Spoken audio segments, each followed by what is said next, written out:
伫咧厝内、伫咧学寮、伫咧餐厅、伫咧任何的地点，拢通我来上课。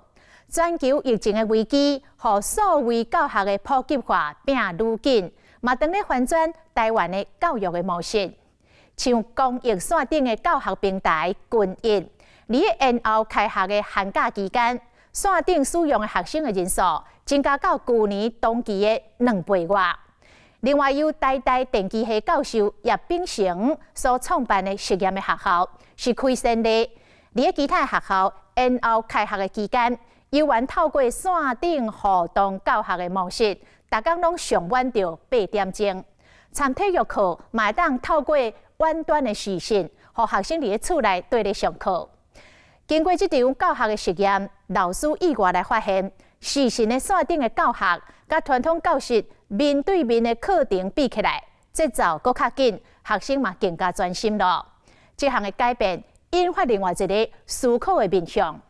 当线顶的数位教学已经会当代替着传统的教室，甚至有可能更加有效率。那呢，学校甲老师的定位甲存在的价值，恐惊嘛要重新来调整咯。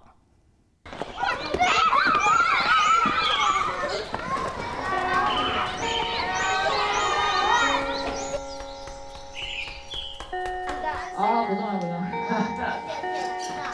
就是我要不要伸出？校园跟老师实体存在的价值是什么吗？这题真的蛮难的耶，让我想想看。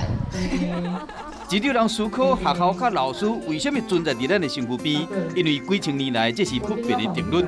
暑假之所以传导授业改行，自古以来定律一直到新冠病毒打乱了教学校上课的步调。若想有一天无倒去学校，大家拢伫厝内上课，那呢囡仔会安怎做？下面先不要看，我们打电脑、吃东西、玩手、看科幻小说、看书。12点起床，9点。12点起床啊！很晚睡。不是要8点多了，晚上才吃早餐。这毋是伫想尔，2月7日，当教育部宣布延后开学，当时正来上课中的无介续实验学校，都面临敢爱停课的决定。我们的学习跟别人学习制是不一样。我们其实1月初的时候就已经开学了，所以当教育部在宣布说，因为疫情的关系，希望学生不要来学校，我们要延后开学的时候，那个时候刚好我们是学习已经过了一半。那学习过了一半，你这时候就要停这个3个礼拜，那对孩子来讲，那个学习是会整个学习整个代就毁掉。大家早安，我是传统老师庄彦翔。早安。在家里的时候还能够继续维持原来的学习的进度的时候，而不是让他退步的话，那我们确实就只能就是必须要头洗下去，就是用视讯的方式来做。最担心找不到学生啊，非常担心说他家里的网络状况如果不好，或者是他自己搞不清楚状况。那如果我找不到人，我要怎么办？因为学生不一定每个都有手机。无继续利用视讯会议的软体教囡仔，免伫厝的连线。全校师生伫紧张搁欢喜的心情下，进行一场较早捌做过的实验。他们觉得很新奇，就因为这是一个他们从来没有想过的尝试。他平常是很害羞，可是因为视讯上课的原因，他们的声音会变得很清楚，因为就只有他跟他的麦克风，然后我们可以很清楚的听到他想要表达的东西。所以在对这一方面的学生来说，他的发言跟整个上课状况是变很好。小时候会观察比较细微的东西。小时候会观察比较细微的东西，就这样吗？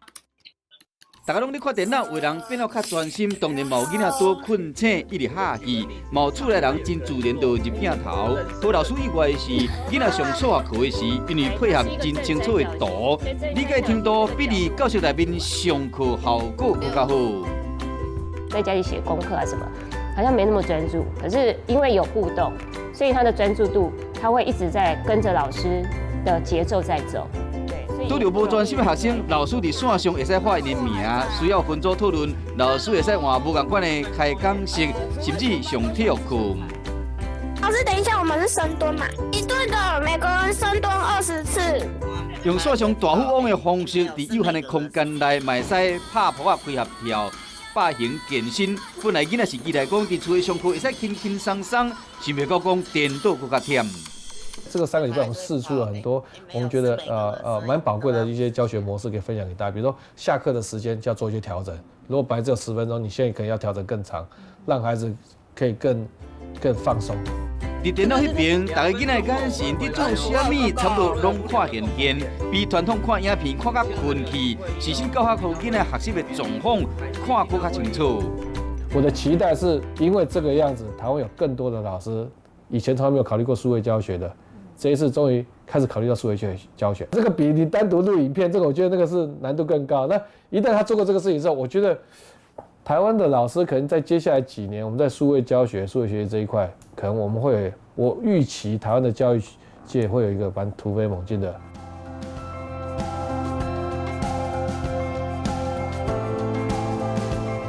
叶秉成创立的无界宿实验学校，毋但开先例，伫学校无人的情形下，用线上视讯代替实体课程有3礼拜。伊所打造的拍景幕线上教育平台，嘛伫香港疫情停过期间，和270间中小学作为线上教学的资源。依照台师大调查，台湾数位学习领域研究伫全世界是排头顶的。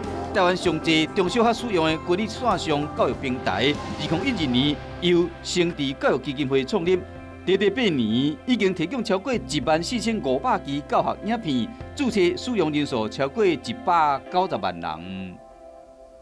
很清楚看到孩子这一天花了多少时间在这个平台上学习，对，然后他在这个平台上花的这些时间又做了哪一些任务的学习，所以整个数据化可以很快速的帮助老师去了解孩子们的学习状况。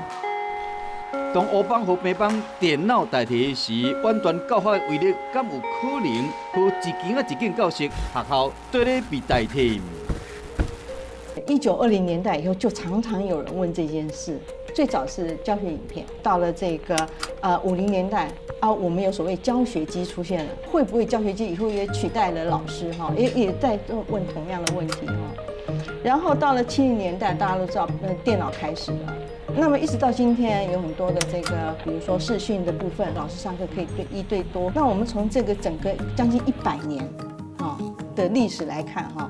它永远没办法取代老师，但是不可否认，它是一个非常好的一个学习的工具，而且到今天的这个社会，它是一个必须的工具。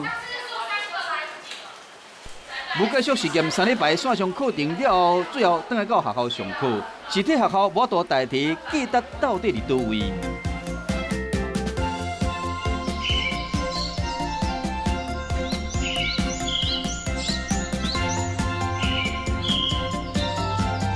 准备好上课的就请你抬头。分林证明国小的教室，一人一台笔记型电脑，虽然呢，老师嘛无忘记黑板的作用。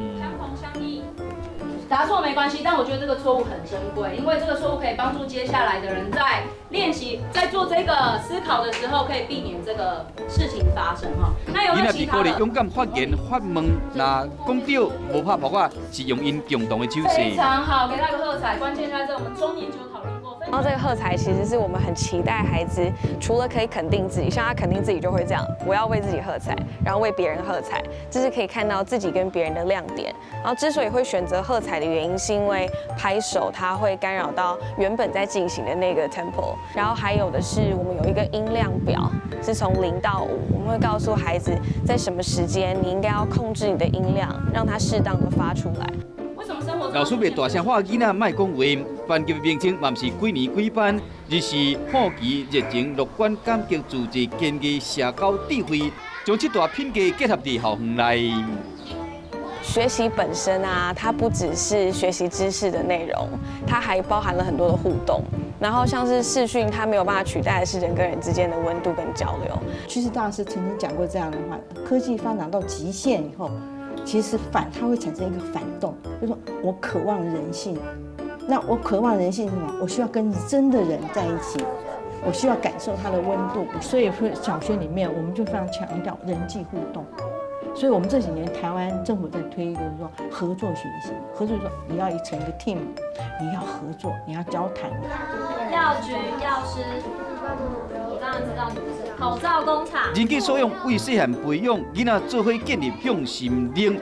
彼此观察，互相斗相共，所以讲，就有人伫咧坡仔顶面就话，感谢同学真坚毅忍受臭味，扫完便所，感谢老爸做社交智慧，因为伊要将作业单调，这大品格用文字表现笑亏，有对同学的肯定，嘛有对厝内人的感激。我觉得学校之所以叫学校，不是因为它只是一个把孩子放过来的场域。如果这样的话，任何地方都可以成为学校。学校之所以是学校，是因为它让学习发生。你知道一群人在这边等待你，然后跟着你有一样的目标，我们要一起学习，会让你更想要来这里跟大家一起。尽管你在家里也可以做到同样的事情。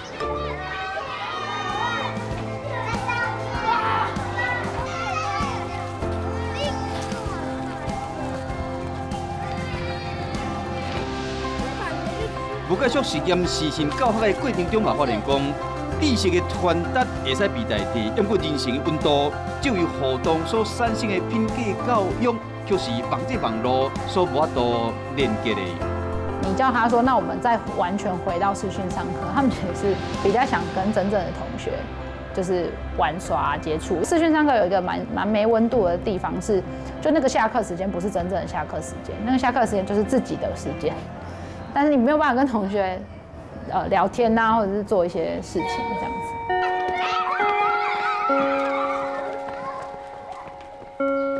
下课做伙耍，伫秘密基地做伙乌涂，用手机起厝，做伙做一寡无聊的代志，拢互囡仔真欢喜。